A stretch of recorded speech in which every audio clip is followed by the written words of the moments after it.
हम लोग यहाँ पिछले 5 दिनों से भूख हड़ताल पे बैठे हैं। रैलियां हो रही हैं नेताओं की, है ना, और यहाँ पर हमारा पूरा सेमेस्टर बर्बाद जा रहा है। शिक्षा के अंदर लगातार प्राइवेट कॉर्पोरेट को घुसेड़ने की तैयारी चल रही है। शिक्षण संस्थानों को बंद रखने की कवायद जारी है, तो उससे हमें पता चल जाता है कि आखिर किन तबकों को शिक्षा और फॉर्मल मोड ऑफ एजुकेशन से वंचित रखने की लगातार कोशिश की जा रही है।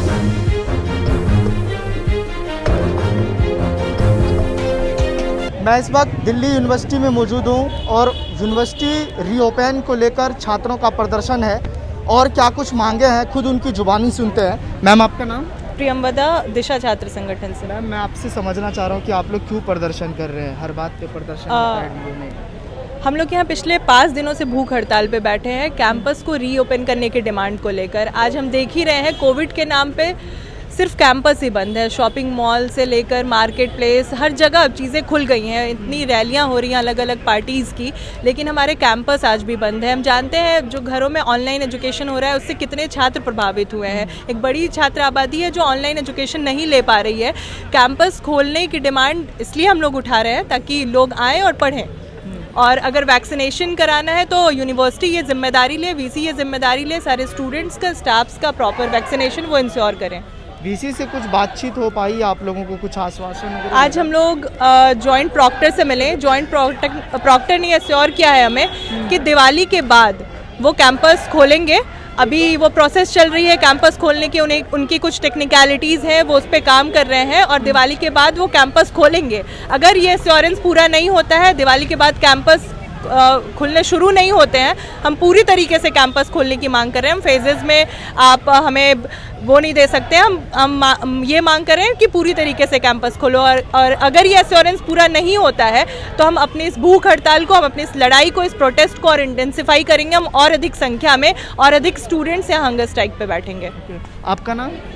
करण नाम है मेरा। क्यों भूख हड़ताल पे बैठे हैं आप लोग? भूख हड़ताल पे इसलिए बैठे हैं कि जो अभी लगातार ये जो कैंपस बंद है ना, जैसे बताया सबने कि हर चीज़ खुली हुई है। अभी धार्मिक स्थल खुले हैं, अभी 1 नंबर से स्कूल भी खुलने वाले हैं। रैलियां हो रही हैं नेताओं की, है ना, और यहाँ पर हमारा पूरा सेमेस्टर बर्बाद जा रहा है। घर पे बैठ के पढ़ाई होती नहीं है। एक कॉलेज यूनिवर्सिटी में जो माहौल होता है वहाँ घर पे जो मिल नहीं पाते, घर की दिक्कत परेशानियाँ जो होती हैं। तो और हमारी लाइब्रेरी भी जो बंद है उसको भी खुलवाने के लिए हम लोग बैठे हुए हैं। तो मेन ये है कि कैंपस हमारा रीओपन हो और हमारी जो लाइब्रेरी है वो भी रीओपन हो। आप एक पोस्टर लिए हुए हैं जिस पे लिखा है कि शिक्षा का निजीकरण नहीं सहेंगे। क्यों? ये इसलिए है कि जैसे अभी लगातार शिक्षा को बेचने की तैयारी चल रही है ना। लगातार फीसों को बढ़ाया जा रहा है ना, लगातार फीसों को बढ़ाया जाना है या फिर एनईपी के अंदर अलग अलग एक ऐसे चीज़ें आती हैं जिसमें क्या होता है कि शिक्षा के अंदर लगातार प्राइवेट कॉर्पोरेट को घुसेड़ने की तैयारी चल रही है। तो ये जो शिक्षा मतलब बेसिक चीज़ है जो हर किसी को मिलनी चाहिए। हम बात करें कि निःशुल्क शिक्षा होनी चाहिए, तो अभी जो प्राइवेटाइजेशन कहते हैं जो शिक्षा के अंदर हो रहा है वो ख़त्म हो। क्योंकि हमारे मतलब बहुत रेयर लोग जैसे बताते हैं कि यूनिवर्सिटी में 7% जो आम घर के लोग हैं वो आ पाते हैं। वो भी लगातार जो फीस बढ़ेगी, निजीकरण बढ़ेगा, वैसे जानते हैं निजीकरण बढ़ेगा तो फीस भी बढ़ेगी। जो आम घर के लोग आ पाते हैं वो नहीं आ पाएंगे। ये आपका क्या नाम है? मुदिता। मुदिता, आप मुझे ये बताइए कि जो न्यू एजुकेशन पॉलिसी आई है आप लोगों का क्या स्टैंड है? देखिए, आज जो सरकार का पब्लिक एजुकेशन के प्रति जो रवैया है वो साफ साफ उसकी एक छवि हम नई शिक्षा नीति 2020 में देख सकते हैं। आज आप देख लीजिए, हालत ये है कि यही सरकारें और ये शिक्षण व्यवस्था आज इस तरीके की सजेशंस और इस तरीके की नीतियां पारित कर रहे हैं कि 50% कोर्स ऑनलाइन और 50% बाकी माध्यम से चलाने की कोशिश कर रहे हैं। आप ये बताइए, पहले ही जब नॉर्मल टाइम्स में यूनिवर्सिटी कैंपस खुले थे उस वक्त भी छात्रों का एक बड़ा हिस्सा था जो कि पब्लिक फंडेड एजुकेशन के जो फोल्ड है उससे बाहर था। जैसे कि आप SOL को देख लीजिए। फिर आज के समय में शिक्षा बहुत खासकर जो पब्लिक फंडेड एजुकेशन है बहुत बड़े संकट से गुजर रही है और नई शिक्षा नीति 2020 की साफ साफ मंशा ये है कि जो बचा कुचा पब्लिक फंडेड एजुकेशन है उसका निजीकरण कर देना, उसे कॉरपोरेट सेक्टर के हाथों में दे देना। तो आज हमारा ये जो आंदोलन है ये इसलिए बहुत और ज़्यादा ज़रूरी हो जाता है क्योंकि ये जो लड़ाई है ये सिर्फ इस इसकी नहीं है कि हमारा आज ये कैंपस खोल दिया जाए, हमारी यूनिवर्सिटी कॉलेज खोल दिए जाएं। हमारी जो लड़ाई है वो इस दोहरी शिक्षा नीति के खिलाफ भी है, जो एक पूरे तरीके से सुनिश्चित करती है कि जो जनता है उसका एक बड़ा हिस्सा, खासकर आप ये समझ लीजिए इस यूनिवर्सिटी में जो गार्ड हैं, जो सैनिटेशन वर्कर्स हैं, जब नॉर्मल टाइम्स में भी वो अपने बच्चों को क्या इन यूनिवर्सिटी स्पेसेस में पढ़ा पाने के लिए सक्षम है नहीं। तो आज के समय में जो अपने यूनिवर्सिटी कैंपस ही बंद कर रखे हैं, सब कुछ ऑनलाइन कर दिया है, वो लोग जो अपने फ़ोन में रिचार्ज करवा पाने की स्थिति में नहीं है, बटन वाला फ़ोन लेकर घूम रहे हैं, पूरे परिवार के पास केवल एक स्मार्टफोन है, वो आज की स्थिति में क्या पढ़ाई लिखाई कर पाएंगे? और जब उनके लिए शिक्षा के ही द्वार बंद हो जाएंगे तो आप समझ सकते हैं कि समाज में अपने लिए एक बेहतर स्थिति स्थापित कर पाने की, एक बेटर अपॉर्चुनिटी सुनिश्चित कर पाने के जो चांसेस हैं वो खत्म हो जाए। सरकार कह रही कि एनईपी आने से शिक्षा व्यवस्था और मजबूत होगा।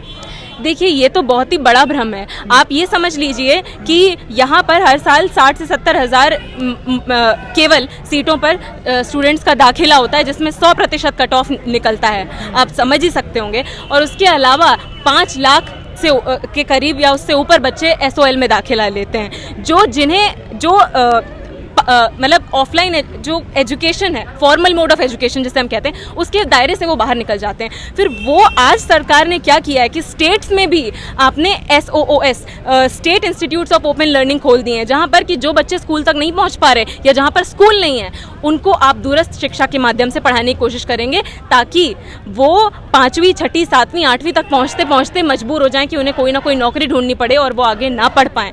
तो आप समझ लीजिए कि ये जो एक ढकोसला चल रहा है कि नई शिक्षा नीति शिक्षण को मजबूत करेगी और आम जनता तक शिक्षा को पहुंचाएगी, ये बहुत बड़ा मिथ है। और इसका हम साफ साफ ये जो आज ऑनलाइन एजुकेशन का एक पुश हम सरकारें दे रही हैं, खासकर उस समय जब मॉल, पब, हर तरीके की चीज़ खुली है और सिर्फ शिक्षण संस्थानों को बंद रखने की कवायद जारी है, तो उस समय पता चल जाता है कि आखिर किन तबकों को शिक्षा और फॉर्मल मोड ऑफ एजुकेशन से वंचित रखने की लगातार कोशिश की जा रही है। आपको ऐसा लग रहा है कि जो SC ST OBC के लोग हैं उनको ना आने के लिए DU में ऐसा हो रहा है?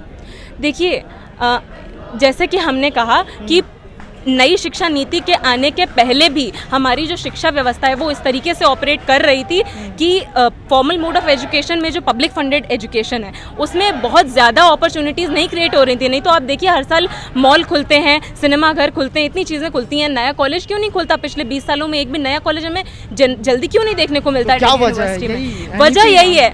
वजह यही है कि पिछली जो शिक्षण नीतियां हैं, केवल 2020 की नई शिक्षा नीति नहीं, पिछली जो नीतियां रही हैं उनमें लगातार एक कोशिश रही है कि शिक्षा और जो पब्लिक सेक्टर यूनिट्स हैं उनको आम जनता से इस तरीके से काटने की कोशिश की गई है कि सरकारी नीतियों का जो लाभ आम जनता को मिलना चाहिए वो उन्हें नहीं मिल पा रहा है। और नई शिक्षा नीति 2020 इसका एक साफ साफ सबूत पेश करती है।